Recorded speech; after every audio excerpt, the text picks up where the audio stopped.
제가 항상 강조드리는 게 조정 구간이나 하락 구간에서 넋놓고 있으면 안 됩니다. 항상 외국인이나 기관은 좀 시장이 급박할 때, 특히 조정 구간이나 하락 구간이 되겠죠. 그러니까 이럴 때 본인들의 패가 적나라하게 드러납니다. 그렇기 때문에 가능하면 조정 구간에서 외국인과 기관의 수급을 파악하는 것이 매우 중요합니다. 이번 조정 구간에서 나왔던 수급을 한번 살펴보면, 안녕하세요. 주식자원 구독자 여러분, 한 주간 행복한 투자 하셨습니까?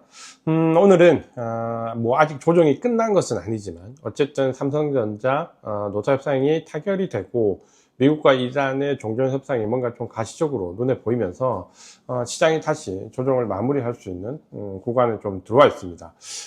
우리가 이제 이번 조정 구간을 보면 사실 이제 많은 것을 알 수 있는데, 특히 제가 항상 강조드리는 게 조정 구간이나 하락 구간에서 넋놓고 있으면 안 됩니다.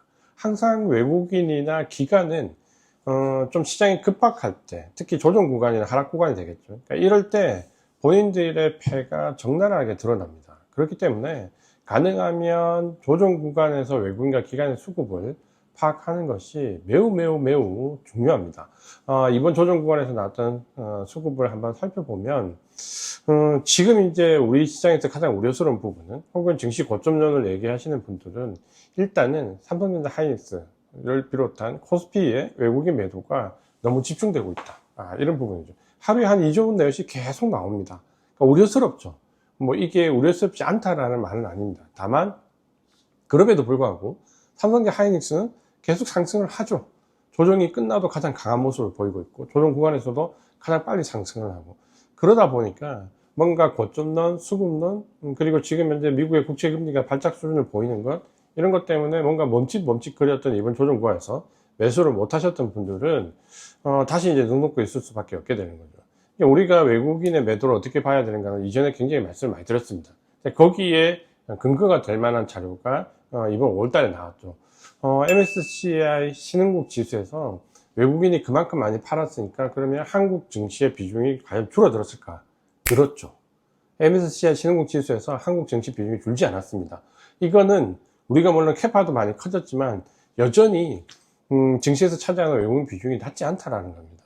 그러니까 외국인들의 매도는 결국 이 증시가 상승하면서 커진 캐파만큼 일정 부분 비중을 줄이는 행위죠. 그러니까 이거는 능동적으로 삼성전자나 하이닉스가 나빠서 매도하는 건 아닙니다.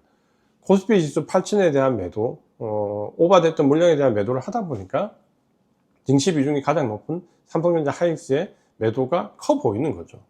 삼성전자 하이닉스가 지금 시총 기준으로 보면 전체 시총의 코스피에서 40%가 넘는 비중이죠. 영업이익은 60%가 넘습니다. 그리고 최근에 영업이익 성장률에 기여하는 돈은 80%에 육박합니다. 어마어마한 비중을 차지하고 있기 때문에 여전히 매도 압박을 많이 받는다. 근데 MSCI 신흥국 지수에서 한국 증시 비중을 보면 결코 줄어들지 않습니다. 그러니까 이 말은 뭐냐면, 과다하게 오버됐던 단기 물량에 대한 차익 물량, 물론 있을 수 있습니다. 그리고 또 한 가지는, 한국 지수가 신흥국 지수에서 차지한 비중이 높아졌기 때문에 그 비중을 일부 줄여야 되는 거죠. 그렇게 하면서도 결국은 한국 증시 비중이 결국 적지 않다라는 거죠. 그러니까 시장에 대한 비관론은 아니다. 그리고 또 한 가지 수급에서 우리가 기억해야 될 부분은, 지금 우리나라에서 패시브 지금 인덱스 펀드의 자금이 빠져나가는 부분에서 가장 중요한 역할을 하는 게 블랙록입니다. 그러니까 블랙록은 최근에 언론에 보도된 자료처럼 인덱스 펀드 한국 비중을 좀 많이 줄였습니다. 많이 판 최근의 매도 주체 중에서 가장 강력한 주체가 블랙록이죠.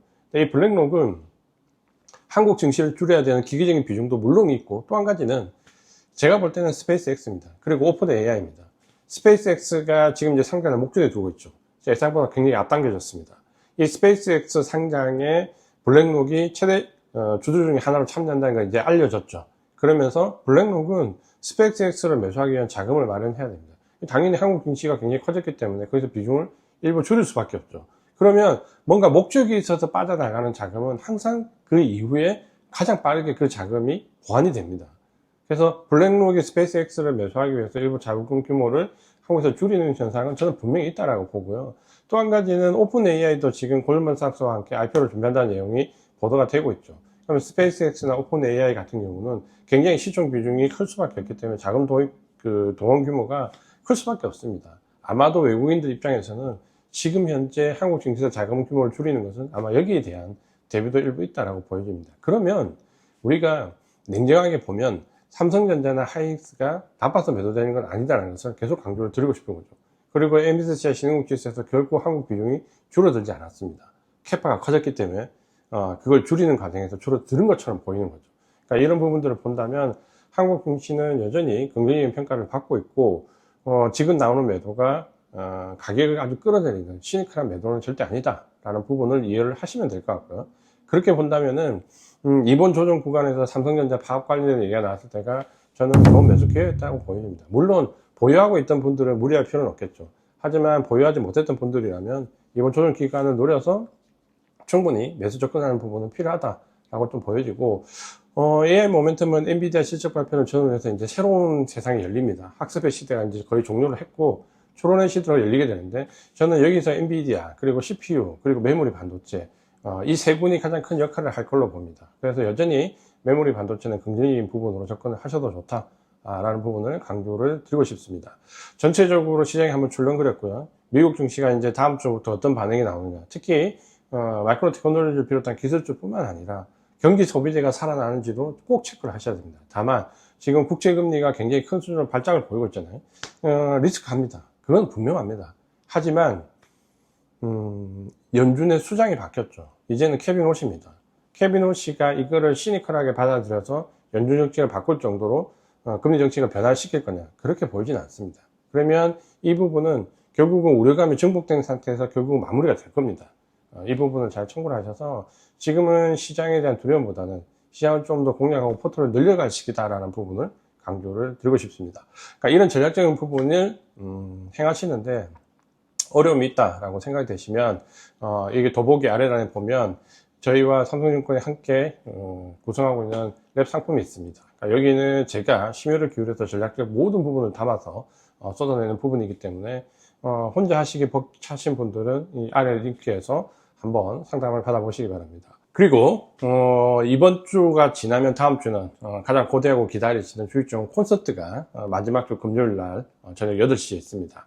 그러니까 여기는 우리가 한 달 동안 꼭 기억을 하고 전략적으로 펼치셔야 될 핵심적인 전략과 증시를 한 달 정도 이끌어갈 수 있는 주도주, 그리고 가장 핵심적인 모멘텀 공략 품목까지 다 말씀을 드리니까 이번 주 금요일에도 정말 많은 분들이 성원을 해주셔서 이제는 정말 많은 분들이 참여를 하고 계십니다. 꼭 동참하셔서 좋은 전략, 좋은 핵심 종목 꼭 알아보시기 바랍니다. 증시는 항상 상승과 하락이 반복입니다.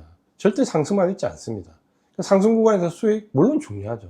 근데 계좌가 계속 우상향하려면 상승 구간의 수익도 중요하지만 사실은 조정이나 하락 구간에서 대응을 어떻게 하느냐가 가장 중요합니다. 그러니까 100을 벌고 100을 까먹어 버리면 제로가 되죠. 100을 벌고 20을 잃어버리면 80이 남습니다. 계좌가 우상향하는 방법은 그렇게 상승과 하락이 반복되면서 누적이 되면서 계좌가 우상향하는 겁니다. 그러니까 조정과 하락 구간에서 절대 멘탈이 흔들리거나 적절한 대응을 하지 못하면 계좌는 절대 우상향하지 못하고 아무리 열심히 노력하셔도 계속 불균형의 반복일 뿐입니다. 요거를 잘 기억하셔서 꼭 조정 구간, 하락 구간에서 외국인이나 기관의 패가 정확하게 보일 때 잘 인지를 하시기 바랍니다. 저는 다음 시간에 또 제 마음대로 주제를 정해서 찾아뵙도록 하겠습니다. 이지안이었습니다.